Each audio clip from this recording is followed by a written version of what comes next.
Travis Wayne Goodsell. Checking analytics on YouTube.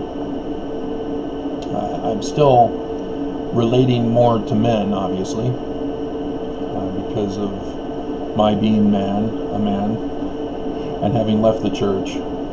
So guys who also leave the church can relate to me. And thus it was indicating that women are not able to relate to me, even though I've left the church, as Mormon women have also left the church. And the interesting feature, though, is that men are listening longer to my videos than women are. It was showing, however, that I was getting a more evened out grouping in all three main categories, from 35 to 65.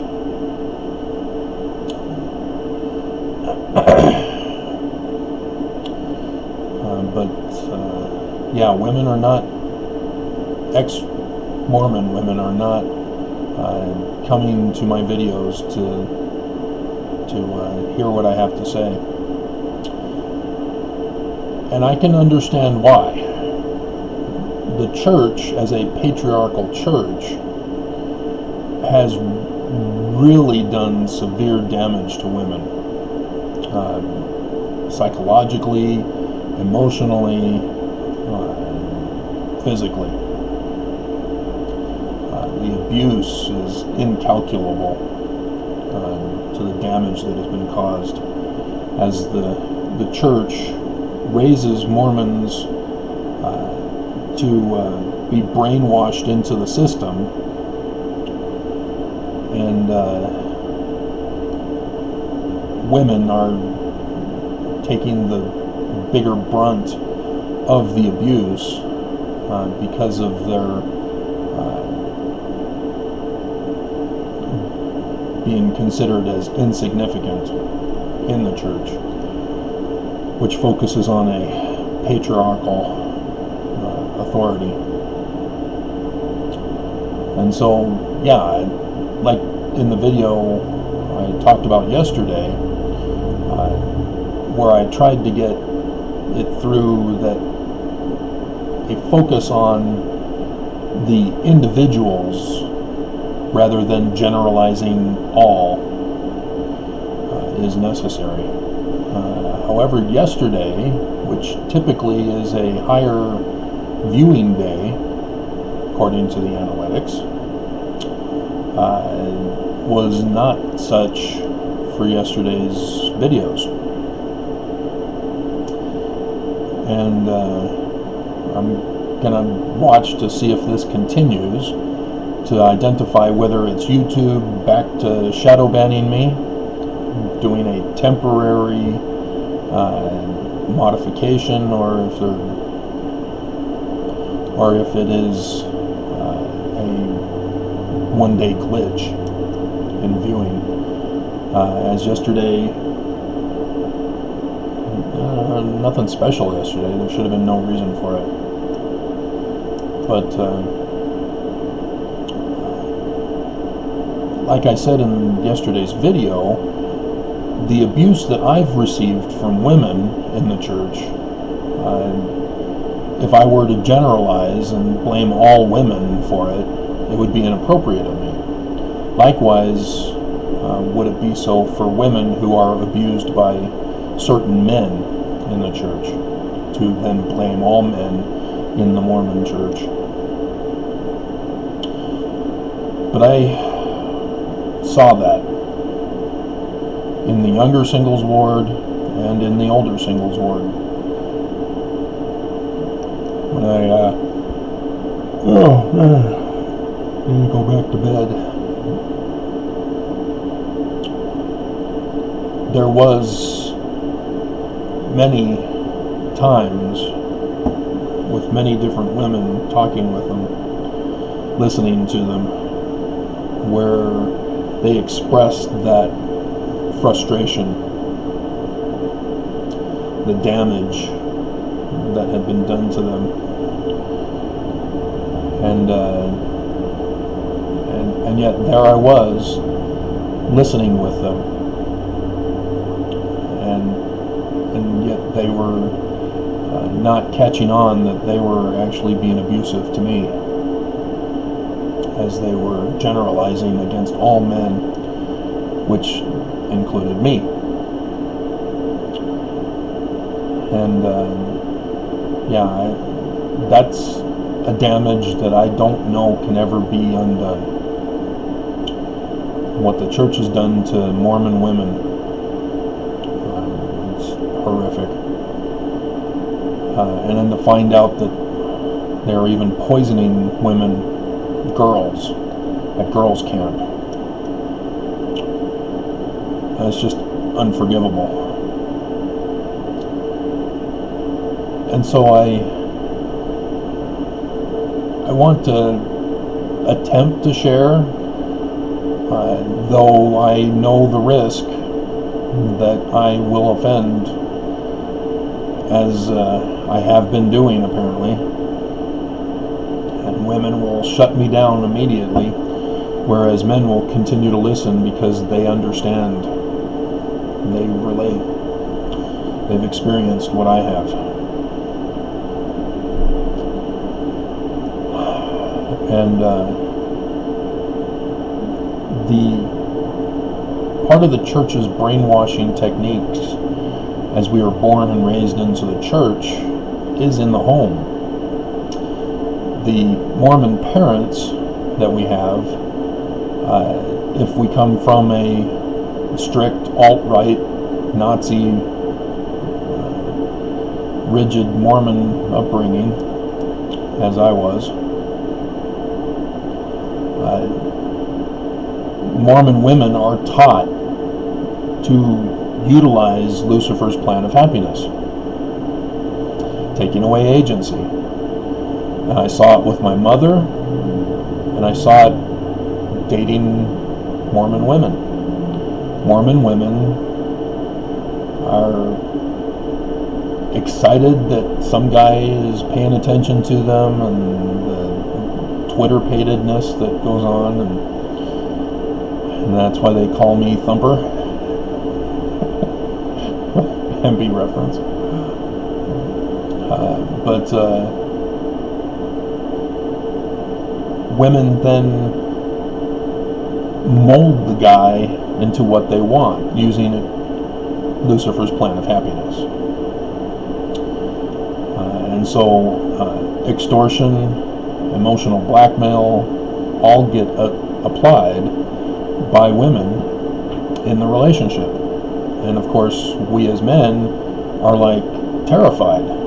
You are not the woman we were dating and who we chose to marry. You're a deceiver. You lied to us. We don't say it, but that's what we're thinking.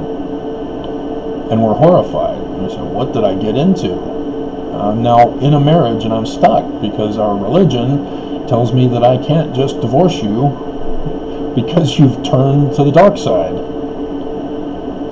And it's because of the church and the brainwashing that has been done to us,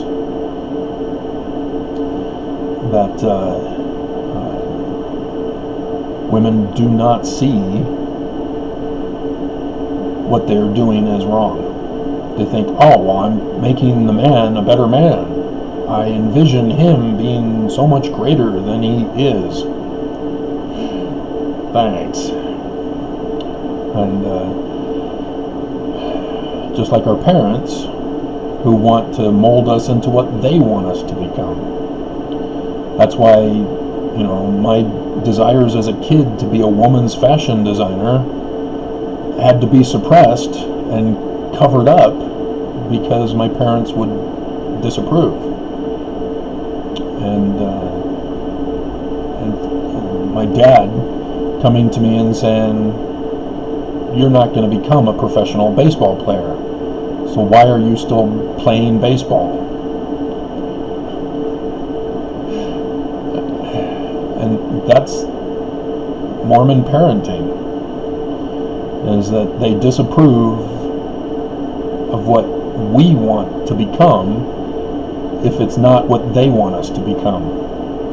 And so parents want us to be in the best schools, they want us to be in the best classes, they want us to be getting the best grades so that we go on to the best higher education schools, even if it is BYU in their mind. Which BYU is not the best school, but that's another topic.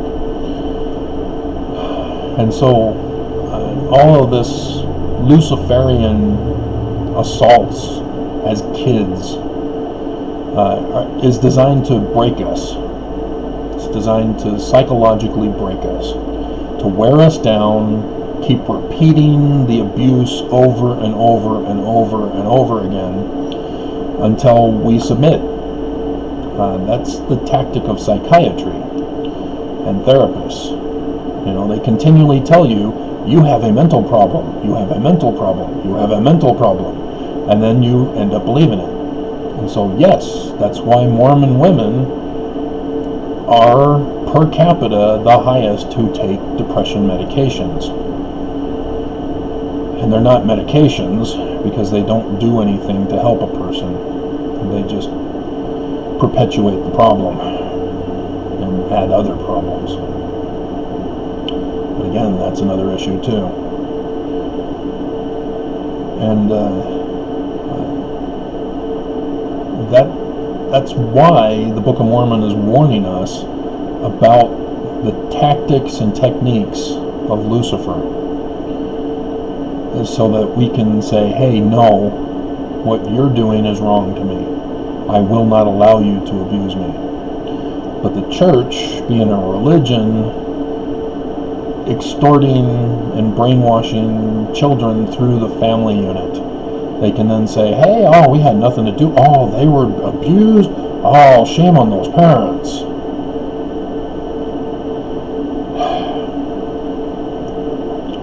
They don't take responsibility because it's not them that's doing it to us. They just stand on their pulpits in conference and allow the brainwashing to commence all over the world.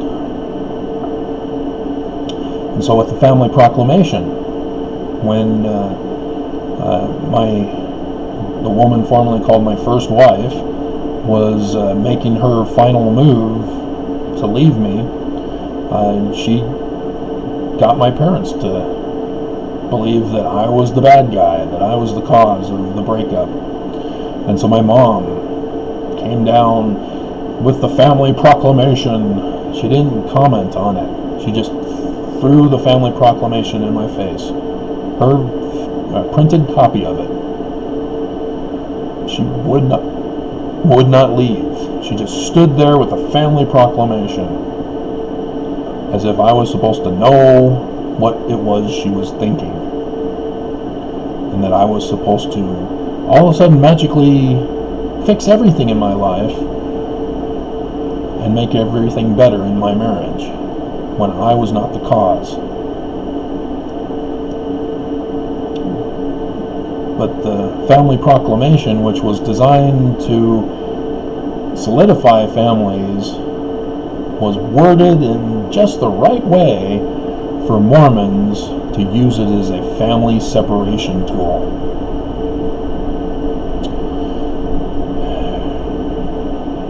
So that if a man does not provide for his family, it has nothing to do with the economy, it has nothing to do with the government not regulating the economy, it has nothing to do with the wife being a prima donna. It's all about the man. He's to blame. And yeah, when I was kicked to the streets by my dad, the cops mocked and laughed at me that I couldn't control my woman. And so the abuse is systemic throughout the culture here in Utah.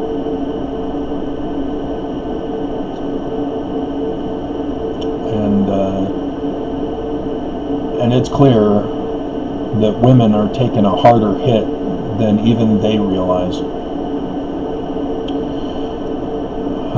And it, fortunately, is the younger generation who are now entering BYU, who are taking a stand and trying to get the church to change. But like I've been saying, if the church has to change, then it's not the true church. And so, yeah. Just be careful, women. I'm not your enemy.